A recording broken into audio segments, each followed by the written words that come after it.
Hey, party people. It's been a while since I've updated anything or anyone on what's going on. There's going to be some saxophone in the background. You just got to deal with that. That's my life, and I like it. Um, I haven't really been posting a lot. There's been a lot of stuff going on, like with my family. My mom was diagnosed with mixed cell Hodgkin's lymphoma, kind of an advanced stage, and she just started going through chemotherapy a couple weeks ago. And that's that. Just trying to help my parents as much as I can. And my sister's a nurse, so she's kind of been like spearheading all my mom's care. Um, and my immune system's been shot, as it has been for a few years. So I have to, with the pandemic and everything, have to be even more cautious of what I'm doing, who I'm around, and being around my family who's also immunodeficient or immunocompromised. So um, it's been interesting going through this pandemic, dealing with also being with autoimmune issues, and it's been interesting. So let me go back like I usually do. 2018, I had hyperthyroidism. I loved that though. I was all over the place. I was losing all kinds of crazy weight. I was super active and doing all kinds of awesome stuff. And I felt great, but I also have like high function anxiety, so that made that so much worse for me. Um, and then in December 2018, I had radioactive iodine uptake therapy, which is something that they often do for people with a thyroid disorder. What you do is you take radioactive iodine, you swallow it, and you wait 15 minutes, and then they do a live X-ray to see if it's killed your thyroid or if your thyroid's taking in the iodine and all of that. Well, in my case, it did not kill off my thyroid as it often does for people. Um, it caused it to be overactive, and not only was it overactive, the disease that was already affecting my thyroid sought out other tissue due to the radioactive iodine uptake therapy, causing it to be retrocharged. It started attacking the tissue around my eyes, like the fat and the muscle around your eyes is a lot like the tissue of your thyroid. So for some people who have radioactive iodine uptake therapy, that can be something that happens. So it's definitely like, I wish I would have known ahead of time, but I was told that that was the therapy I needed, and that I needed to try it to see if it was going to take care of my thyroid issue and go from hyper to hypo, or maybe regulate my thyroid so it would go back to normal.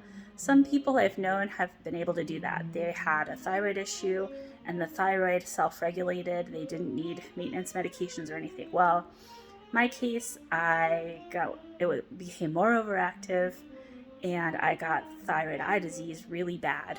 Um, my doctors fought me for 4 or 5 months about care. I almost went blind. I lost my.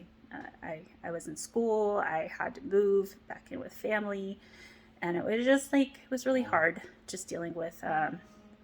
It was debilitating, really. And people who have this issue know what it's like.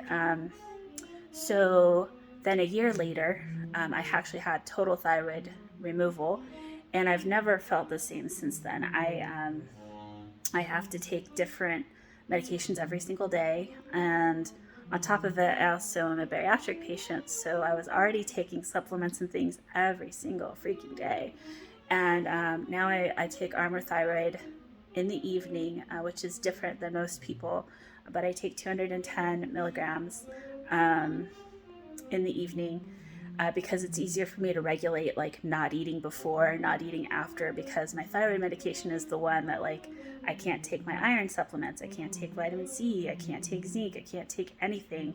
I have to set aside like 4 hours to not eat in the day and be aware that I need to take my thyroid medication, and that is it. Like, I can drink like water, but I can't eat. It has to be taken on an empty stomach. And it's like, it's the only one of my medications really that has like so many specific things that are required. I have family members who get up super early they'll take it and then they'll go back to bed for a couple of hours and then they'll get up and start their day. I am not that coordinated. I am not a morning person. I do work in the mornings, but it's like, yeah, that's just kind of where I'm at with it. So long story short, thyroid eye disease, thyroid removal, daily meds. Last year, they introduced, in January 2020, they introduced a medication called Tepeza or Tepetramab or whatever. It's got a weird name, but the shelf name or the ideal name is Tepeza, and it's a series of 8 infusions that you take. It's the only medication specifically for the treatment of eye disease. This is not a cure. So I feel like a lot of people I've talked to expect that it's going to cure them, and it's not. It's a treatment just like any other medication. However, I was on prednisone. For a lot of insurance companies, you have to have a history of corticosteroid use that has failed or is not working as well in order for your insurance to approve it, because it's such an expensive medication. Last year, I was really lucky. I fought my state Medicare that I was on because I wasn't working and I was ill. I fought them for 3 months with the help of my doctor. After several appeals, finally got it approved, and I went through my 8 infusions from May 2020 to October 2020. And during the pandemic, it was definitely an experience, but I'm grateful I had in-home infusions. I started a new job in November 2020, which has really great health insurance. And I didn't have any issues with the thyroid eye disease between October, I would say even halfway through my infusions, maybe by July or August in 2020, I was feeling better. I didn't have, my double vision went away. The bulging really was reduced dramatically. I didn't have a lot of the side effects. I still had some permanent vision damage because I waited so long from the initial onset of the thyroid eye disease to be able to get the proper treatment or steroid treatment. So I have adverse reactions to prednisone if I'm on it for too long too. So it's definitely kind of a mess. I'm just a mess. But anyway, so I was on it last year. I did really well. And then 7 or 8 months go from October 2020 to this past May. It is it's August 6th, 2021, I think. Anyway, long story short, I was good. And then in May this year, I had a really bad flare-up. Not sure. It's still puffy, but it's not as bad. The flare-up has mostly just been, I feel a lot of pressure and like dry glass behind my eyes. I don't know how else to describe it. So I talked to my neuro-ophthalmologist about what I could do about that because I had a flare-up again. And she had mentioned that they were starting to do research on Tepeza as a like a maintenance medication for people who have thyroid eye disease. Not maintenance in like you take it every day like a normal maintenance medication, but something that can be taken again because it's a new medication and the research on it is they're still doing it. I've been a part of some of the research studies for this stuff, and I found it to be really effective. So anyway, in May this year, I had a flare-up. It is now August, and it has taken me 2 months with private insurance to get it approved, to get it set. The reason for that is my insurance policy, which would normally be January to December, it was actually with my employer prior to this, it was the fiscal year, so it was July to the following August. So what they did is they had it go from January to July. And now we have a new plan that started in July with a new deductible and all of that. So I had to wait until after July 1st for them to even process the claims. So that's kind of what held that up. So I literally just got the medication delivered today. And I wanted to, I didn't get to unbox it because I wasn't home. But as soon as you get it, it has to go in the refrigerator. So I wanted... Don't mind my fridge. So this is all the stuff that came in the box. Some of it is just sterile water, and this is stuff that the nurse will use for making the IV, and this is the actual medication itself. So I just randomly have $16,000 worth of medication sitting in my refrigerator. And then the other stuff that came with it is just like the thing for the needles, all the materials, information, and then the IV pole. That's pretty much what comes.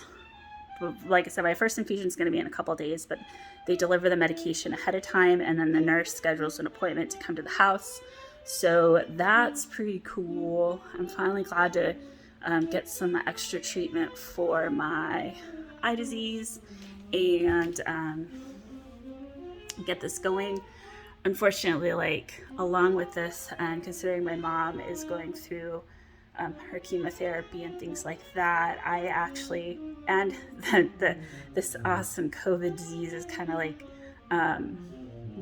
there's new variants, there's all kinds of stuff out there, and everything's kind of all over the place. I had my 2 vaccines about 6 months ago.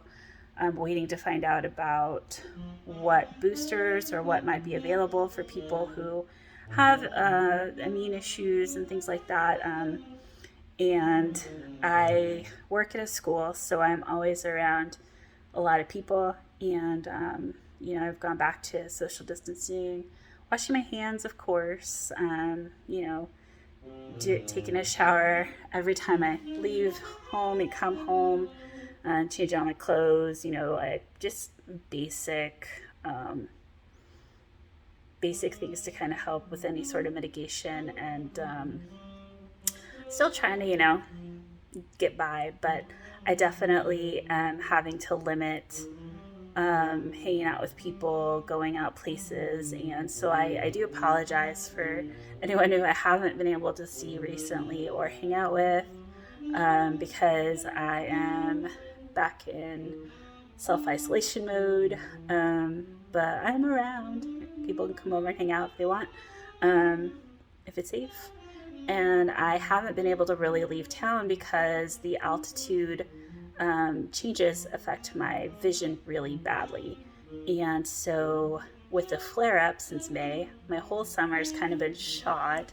I've had these really amazing 3-day weekends with my employer, and just for the summer, I've not been able to really do much at all. And it is no fun. But, health is number one, and being healthy is most important. So that's just kind of where I'm at with things. Like, I am hoping by October maybe I can get in at least a couple of road trips and go visit some of my family who's also going through some health issues out of state, and maybe visit some friends in some nearby places. I don't know when I'll be flying again. I'd wanted to travel back east.